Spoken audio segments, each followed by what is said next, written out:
situation given the experience in the area? I would categorize it as taking the totality of experience level, need to go out, and maturity of some plans that we already had in work with respect to, we look ahead for failed mechanisms, failed systems, and have preliminary plans on the books so we have a pretty good idea of what's required to go effect a repair if we need it. That combined with the fact that the crew is, like Mike said, very trained. They're familiar with the area. It's almost a perfect setup. So this is definitely a full court press. It's definitely a stress on the ops team. They're doing great. And we're in constant contact with the crew, making sure that everybody is in sync with what's required and that we're safe to go out the door. And we're going to finish up those final reviews later today, but everything looks great. And from a big picture standpoint, this is a pretty good full court press. We did EVAs on shuttle flights that were unexpected, but from a station standpoint, this is probably one of the faster ones that we've had to put together and go out and effect a repair. Okay, we can pursue the phone bridge now with a bunch of reporters there. Mark Carreau, Aviation Week, you're up first. Thank you. What is your plan if the first spacewalk doesn't locate the leak? It becomes so elusive that you have to do some more work with spacewalkers. Who does that duty fall to then? Well, we've been very clear about that the plan for this EVA really is to see if we can identify the leak.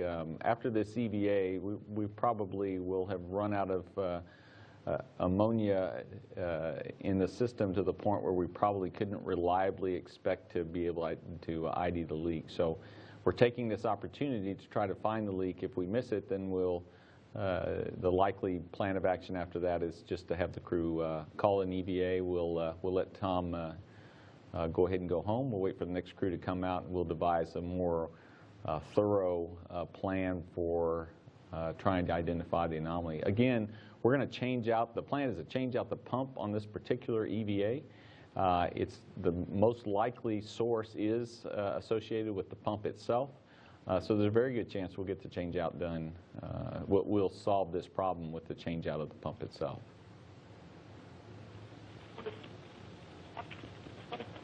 Mark, did you have a follow-up? Have you had to power off anything, or do you plan to? I guess is the better question. If you can't find the leak, will you have to start powering down equipment on the station? With 7 of 8 channels, you get total power, you get plenty of power, and so we should be able to operate all of our normal loads. It really becomes a channelization question about which channels need which power based on what systems you're trying to draw on. So I would tell you with 7 of 8 channels, we'll operate all the nominal loads we need to operate, and the ops team has to do a little bit more work to make that happen. Maybe turn off a shell heater here or there to make sure the loads are working, but that's not uncommon work for the ops team to do. Okay, next up is Carl Franzen from The Verge.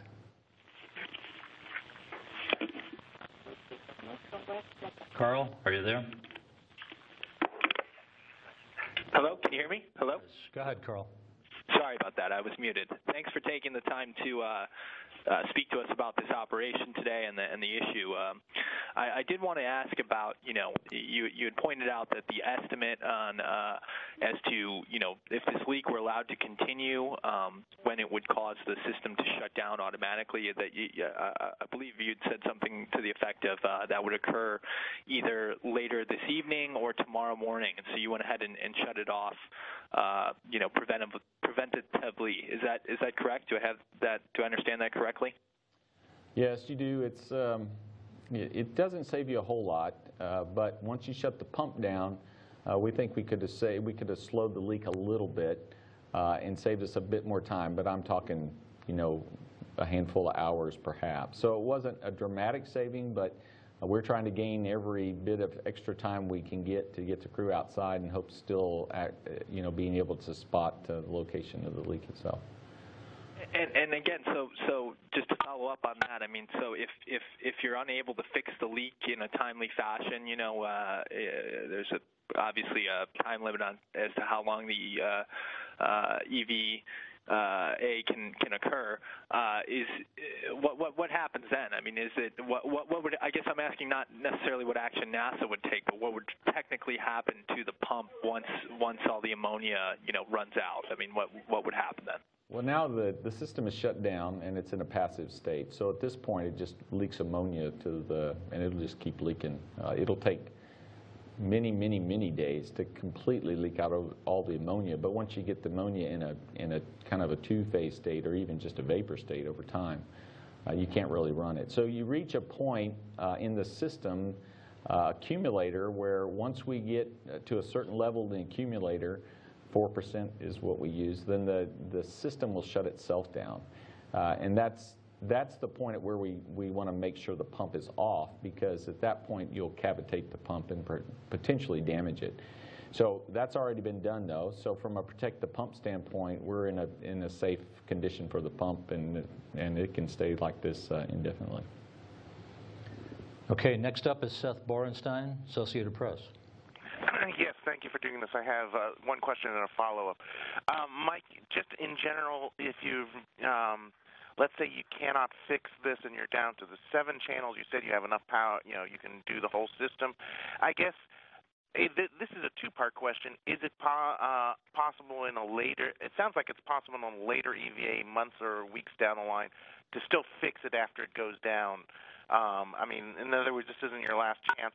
And then secondly, if this is never fixed, what's the fewest number of channels you need? I mean, what's the minimum requirement? And afterwards, if it's so much, if you're under that, you have to look at drastic actions. Well, let's see. The first answer is yes. We've got many more ideas up our sleeves. We're trying to postulate what the leak source is. Typically, it's moving parts that eventually fail, or you get an MMOD strike. A lot of the lines are buried underneath the IEA, so it's hard to believe we have an MMOD strike. But we have been discussing for years and have components available for actually repairing hoses, tubes, if they in fact have MMOD damage. And we have a very creative team, so we've got a lot of opportunities to recover this system if it's not the pump itself that's the cause of the anomaly. To answer your other question, I'd have to get back to you exactly. I know we've done this analysis several times. 7 requires channelization. I think once you go below 7, we probably have to manage loads a little more dramatically, meaning we probably can't operate everything when we want to, but we will sequentially operate some things based on loads on channels. So it becomes a much larger operational challenge if we lose the next channel system. And I'd say somewhere in that phase then we'll start having to manage closer how we operate the research. Today we're not really bound by that, and so it's not a challenge for us. So in the future we'd probably have to look closer at it. I don't know if we'd have to not do research, as much research as we've been doing, but it would certainly be much more challenging for our operations friends to have to manage the loads across the different channels at that point. Is this the and maybe more for Norm? This is you have a 24-hour basically turnaround here between the time the problem popped up and the time you're going out, or maybe a little bit more. Just putting this in range of past sort of impromptu spacewalks, is this the most pressing or the most short notice? Can you give me a sense of context of this and other repair? I mean, most EVAs are long charted and long practiced and everything. This isn't. Is there been anything quite like this in terms of suddenness? On the station program, during an increment, I think this is precedent setting.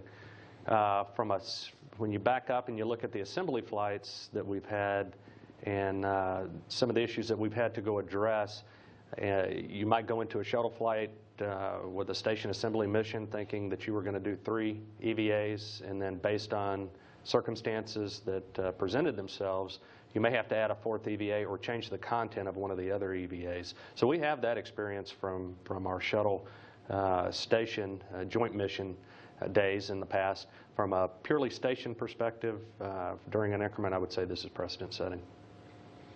Okay, we go to Miriam Kramer from space.com. Hi there. there. Thanks so much for doing this. Miriam Kramer, Space.com. I was just curious, I'm sorry if you've answered this already, but what could have caused this? Is the idea that it's still probably micrometeorites, or could it be something else? Thanks. Well, I guess that's what we're trying to figure out. First of all, you don't know if it's related to the leaks that we've been dealing with. This may just be masking the leak we already have, so it's hard to know. MMOD is certainly a concern, although many of the lines are underneath the IEA. The IEA is the platform that this pump is sitting on top of, as well as the batteries and the battery chargers that are sitting up there as well. So this thing is full of ORUs, or components, sitting on top of a relatively large plate. And so an MMOD strike to get to some of those tubes would have to go through an ORU, in which case the ORU would probably tell us it was experiencing a problem, and then get through the plate and into the tube. So MMOD at the tube level is less likely. MMOD at the hit of the pump is possible. We may have been dealing with a seal issue. There's 4 face seals across these two QDs that Norm mentioned to you earlier, any one of which over time perhaps could have been leaking and slowly gotten worse. If that's the case, the seals themselves, the Teflon seals themselves, are on the ORU, so when we change out the pump, we'll fix that problem. There's not many moving parts that are exposed to the outside environment. You just see the pump and all of there's some hoses and flex hoses inside the pump box itself, but it's sealed up, so if any of that had failed, it wouldn't show itself as an external leak. So, really you're dealing with some sort of failure, seal failure more likely. MMOD is possible, and then just a spurious crack of some sort that went all these years before it failed is possible, but I think highly unlikely. Thank you. Okay, we're going to move to Ken Kramer of Universe Today. Hi, thanks for taking my question. 2 quick questions. I was wondering, this pump assembly, if you do change it out, do you have additional spares? And could you bring up additional equipment also on Cygnus and Dragon if you find you need other spares? Thanks. Yeah, we have 3 spare pumps on orbit, so we're in good shape. And the SpaceX vehicle and the HTV vehicle carry external ORUs. This is relatively large, about 260 pounds, so I probably couldn't bring it up inside. Sometimes we've done that. But certainly SpaceX and the HTV vehicles could take up another spare when the time comes. But clearly it's not urgent. Okay, Thanks. Next up, Rebecca Boyle from Popular Science. Hi, thanks. One of my questions was just answered, but I was asked, is there any science experiments that are in jeopardy or in close proximity to this particular pump that might need to be moved or shut down or otherwise affected? Not that we've mentioned. It's really a small amount of ammonia coming out. It's the very end of the truss. So from an environment standpoint, this really hasn't put any of the experiments at risk. Many of them actually are on the starboard side anyway of the external experiments.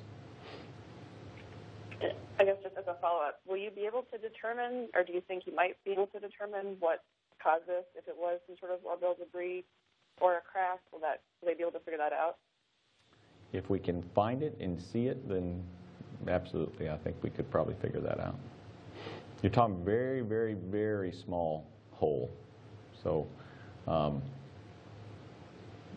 MMODs make kind of a unique signature when they're done. They usually leave raised up lips around the outer edges.